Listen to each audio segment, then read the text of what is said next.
Students, तो आज का जो टॉपिक है बहुत ही इम्पोर्टेंट है, that is aggregate functions in SQL. तो हम एग्रीगेट फंक्शंस देखेंगे एसक्यूएल के और किस पे इम्प्लीमेंट करेंगे, माई एसक्यूएल डेटाबेस में। ठीक है, तो देखते हैं एग्रीगेट फंक्शंस होते क्या है। तो देखो, एग्रीगेट मतलब क्या होता है, समराइज करना। तो ये क्या करता है, ये आपके डेटा को समराइज करता है। ठीक है, तो aggregate functions perform calculations on the set of values. ठीक है, कैलकुलेशंस करता है on the set of values और रिटर्न क्या करता है, समराइज्ड वैल्यू। ठीक है, अब समराइज्ड वैल्यू कैसी होगी वो डिपेंड करता है कौन सा एग्रीगेट फंक्शन आप यूज कर रहे हैं। तो आप कह लो समरी दे देता है, ठीक है, या समराइज डेटा दे देता है। आप एक सेट ऑफ वैल्यूज प्रोवाइड करते हैं और वो उसका समराइज डेटा दे देता है। ठीक है, जैसे आप कहते हो कि एवरेज निकालना है, तो एवरेज क्या है, एक समरी तो है, काफी सारे नंबर्स का एवरेज निकालना है तो एवरेज निकलेगा, तो that is your summarize data. तो देखो, एग्रीगेट फंक्शंस जो एसक्यूएल में जो है हमारे पास वो है ये।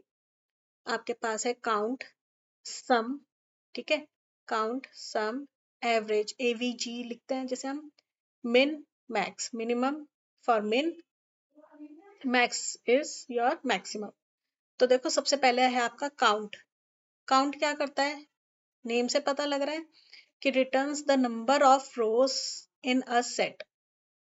आप एक क्वेरी लगाएंगे, क्वेरी फायर करेंगे और उस क्वेरी में अगर आपने काउंट लगाया तो वो क्या देगा, number of rose, number count देगा, है ना। तो इसको देखो, मैं आपको प्रैक्टिकल इम्प्लीमेंटेशन करके बताती हूँ, आप it will be clear to you. ठीक है, तो देखो, मैंने माई एसक्यूएल डेटाबेस खोला है और ये मेरे पास, मैं आपको डेटा भी दिखा देती हूँ। ये जो है ये आपका डेटा है, ठीक है, एम्प्लॉय, जिसमें ये सब है data, employee ID, name, last name, date of birth, gender, department ID, salary, hire date. तो this is the data in employee table, EMP table. ठीक है, तो सबसे पहली क्वेरी क्या है, हम देखेंगे, मैंने ना क्वेरीज बनाई हुई हैं। ठीक है, it will be helpful for me and for you also, time waste कम होगा। सबसे पहली क्वेरी है, देखो जो मैं सेलेक्ट कर रही हूँ, select count asterisk from employ. ठीक है, देखो एस्ट्रिक दिया है तो मतलब आपको पूरी रोज का काउंट निकालना है, किस टेबल से, एम्प्लॉय टेबल से। ठीक है, पूरी रोज कॉलम्स। ठीक है, तो इसको रन करेंगे तो you can see here output में काउंट कितना आ गया, 5, और 5 ही हमारी टेबल में डेटा है, 5 रोज है। ठीक है, तो काउंट ने क्या करा, एम्प्लॉय टेबल उठाया और एम्प्लॉय टेबल से काउंट नंबर ऑफ रोज दे दी, मतलब काउंट करके दे दी नंबर ऑफ रोज। अच्छा, आप इसको कैसे लगा सकते हैं, और अभी मैं तरीके और भी बताऊंगी, वेरिएंट्स देखो और बताएंगे। Select count asterisk, second query देखो, select count asterisk from employee where gender equals to female. मुझे केवल वही रोज का काउंट चाहिए जिनका जेंडर क्या है, फीमेल। तो देखो इसको रन करेंगे तो देखो कितना आ गया, काउंट 2 आ गया। अब देखते हैं स्टूडेंट टेबल में कितने हैं फीमेल्स। देखो जेंडर में देखो 1 2, दो ही हैं फीमेल्स। ठीक है, तो इसने हमें इसलिए काउंट कितना दे दिया, 2, क्योंकि मैंने एक इधर वेयर कंडीशन लगा दी, भाई मुझे काउंट उन्हीं रोज का चाहिए जहाँ पे जेंडर फीमेल हो। ऐसे ही आप कहीं कुछ भी लगा सकते हैं condition according to your need. ठीक है, मैंने कहा फीमेल जहाँ पे है उन्हीं का काउंट दे दे। आप कुछ और लगा सकते हैं, जिनकी हायर डेट जिनकी ये है ना, एक पर्टिकुलर डेट, उनका, उन एम्प्लॉयज, भाई इस डेट पे जिस कितने एम्प्लॉयज ने ज्वाइन करा था आपकी कंपनी, तो आप उधर भी लगा सकते हैं where hire date equals to that, जो भी आपको डेट देनी है। ठीक है, तो this is how you can do count. ठीक है, अच्छा इसमें ना दो और चीज बतानी है मुझे काउंट में।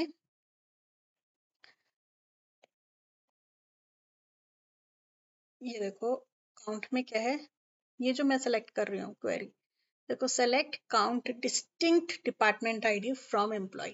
देखो डिस्टिंक्ट कीवर्ड मैंने इसका ऑलरेडी ना अपलोड करा हुआ है वीडियो। डिस्टिंक्ट कीवर्ड क्या करता है, ठीक है, तो डिस्टिंक्ट कीवर्ड जो है यूनिक रिकॉर्ड्स देता है ना। तो देखो पहले उसने डिस्टिंक्ट कीवर्ड चलाया, डिस्टिंक्ट कीवर्ड किस कॉलम पे, डिपार्टमेंट आईडी। तो जितनी भी डिस्टिंक्ट यूनिक, अगर कोई रिपीट हो रही है तो उसको एक ही बार काउंट करेगा, है ना। तो डिस्टिंक्ट डिपार्टमेंट आईडी लेगा और देन उसका काउंट दे देगा। तो इसको रन करेंगे तो देखो क्या है, 3 3 आ गया। अब देखते हैं डिस्टिंक्ट डिपार्टमेंट आईडी टेबल, देखो ये रहा आपका। तो देखो कितनी है, 1 मिनट सॉर्ट हो रहा है ये। देखो कितनी है डिपार्टमेंट आईडी, 101, 102, अगेन 101, फिर 103, 102, मतलब डिस्टिंक्ट कितनी है, 3 ही हुई है ना, 101, 102, 103। तो यही क्वेरी हमने फायर करी है इधर। डिस्टिंक्ट, जितने भी डिस्टिंक्ट हैं उनका काउंट दे दे, तो उसने 3 दे दिया। ठीक है, ऐसे ही आप किसी भी कॉलम में लगा सकते हैं। ठीक है, तो मैंने फर्स्ट नेम पे लगाया, तो फर्स्ट नेम तो देखो सबका अलग है, तो उसने मेरे को 5 ही दे दी, क्योंकि मेरे पास 5 रिकॉर्ड्स ही हैं टेबल में। तो this is how count aggregate function works. ठीक है, नेक्स्ट आता है आपका सम। ठीक है, सम की भी मैंने क्वेरी ऑलरेडी बना रखी है। सम क्या करता है, 1 मिनट बताती हूँ आपको। ठीक है, देखो सम जो है,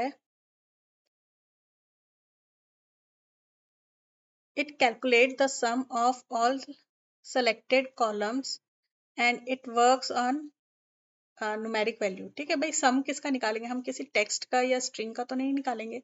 सम किसका निकलता है, हमेशा न्यूमेरिक वैल्यू का। ठीक है, because it is a mathematical sum. तो सम निकालेंगे किसका, किसी भी जो कॉलम दे रखा होगा आपने, उसमें न्यूमेरिक डेटा होगा, उस पूरे डेटा का आप सम निकाल सकते हैं with the help of sum function. तो देखो इसको भी करके देखते हैं हम। तो देखो सबसे पहली क्वेरी क्या है, select sum salary from employ. देखो सम सबसे ज्यादा सैलरी पे ही इम्प्लीमेंट होता है ना, क्योंकि मुझे चाहिए मैं कितनी सैलरी डिस्ट्रीब्यूट कर रही हूँ अपने सारे एम्प्लॉयज को, तो मुझे सम निकालना है। तो कैसे निकालेंगे, सैलरी कॉलम है हमारे पास, उसका मैंने सम निकाल दिया। तो इसको रन करेंगे तो देखो क्या आ गया, सम इतना। ठीक है, अब इसके साथ आप वेयर कंडीशन वगैरह सब लगा सकते हैं। तो वेयर कंडीशन देखो, सेकंड क्वेरी में मैंने क्या करा, सम सैलरी तो निकाल दे एम्प्लॉयज की, पर किन एम्प्लॉयज की, जिनकी डिपार्टमेंट आईडी 101 है, केवल और केवल उन्हीं एम्प्लॉयज की सैलरी का सम चाहिए मुझे। अगर मेरे पास एक कंपनी में 5 एम्प्लॉयज हैं, 2 की डिपार्टमेंट आईडी 101 है, तो मुझे उन दोनों की सैलरी का सम चाहिए। ठीक है, तो इसको रन करेंगे तो देखो क्या आ गया, सम इधर। ठीक है, आई होप ये समझ में आ गया होगा आपको। नेक्स्ट है आपका सम के बाद मिन। देखो मिन क्या करता है, it gives the smallest value of selected column. Smallest value दे देगा, मिन मतलब मिनिमम। तो मिनिमम का किससे देगा, देखो आपने न्यूमेरिक डेटा है आपका सैलरी, तो मेरे को चाहिए कि सैलरी सबसे मिनिमम सैलरी किसे कितनी जा रही है। ठीक है, तो इसको भी रन करके देखेंगे। ठीक है,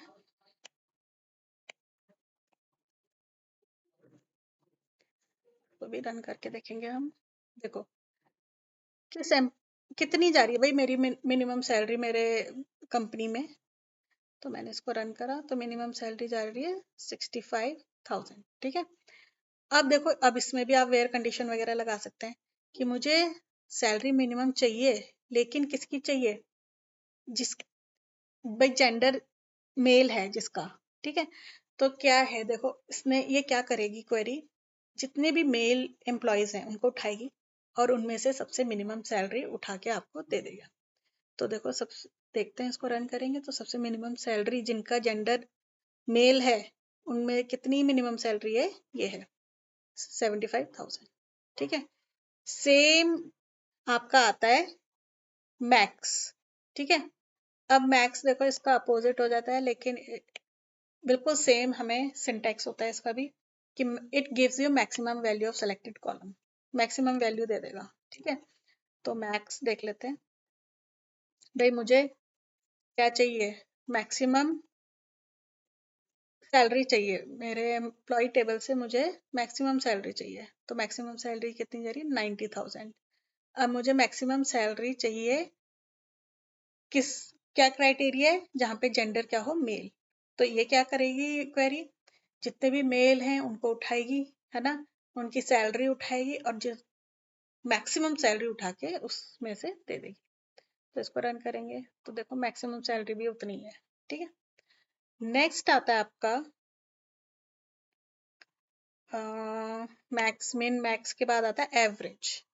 तो देखो calculate the average value of the numeric type. देखो एवरेज किसका निकलेगा, एवरेज अच्छा होता क्या एवरेज, कि आपके पास अगर 5 नंबर्स हैं, जैसे 1 है, 6 है, 7 है, 8 है, 9 है, तो इसका अगर मुझे एवरेज निकालना है तो क्या करूंगी मैं, 1 + 6 + 7 + 8 + 9 upon number of this elements, है ना। तो कितने हैं ये, 5 है। तो this is your average, this is how you calculate average. तो एवरेज भी किस में लगता है, न्यूमेरिक डेटा पे। तो आप भाई एवरेज सैलरी क्या है, या हम कहते हैं ना ईयरली एवरेज निकालो, तो एवरेज देखो परसेंटेज वही होता है एवरेज, है ना। मार्क्स आप निकालते हो, एवरेज परसेंटेज निकालते हो, तो मार्क्स पे भी लग सकता है। इधर मैं आपको सैलरी पे बताती हूँ, लेकिन स्टूडेंट के मार्क्स जब परसेंटेज निकालते हैं, there also you can use average function, ठीक है। तो मैंने एवरेज निकाला, मेरे को अपने एम्प्लॉय टेबल से एवरेज सैलरी चाहिए, तो मैंने रन करी, तो एवरेज सैलरी इज दिस, ठीक है। नेक्स्ट क्वेरी क्या है, एवरेज सैलरी तो निकाले, किसकी, मेल, मतलब जितने भी जेंडर जिनका भी मेल है, उनमें एवरेज सैलरी कितनी जा रही है ना। तो इसको निकालेंगे हम, तो देखो 81,000, ठीक है। तो this is how it works. इधर मैंने सैलरी पे बताया, आप स्टूडेंट टेबल पे भी कर सकते हैं। स्टूडेंट टेबल पे देखो मार्क्स में एवरेज निकालना होता है, सम में निकालना होता है ना, मिन मैक्स, बहुत सारी चीजें आप करके देख सकते हैं। अच्छा, अगेन मैंने पिछले वीडियोस में भी कहा था कि एसक्यूएल क्वेरीज को आप जरूर रन करके देखिएगा। एक बार चलाती एसक्यूएल क्वेरी, उस क्वेरी को सेव करके रखिए।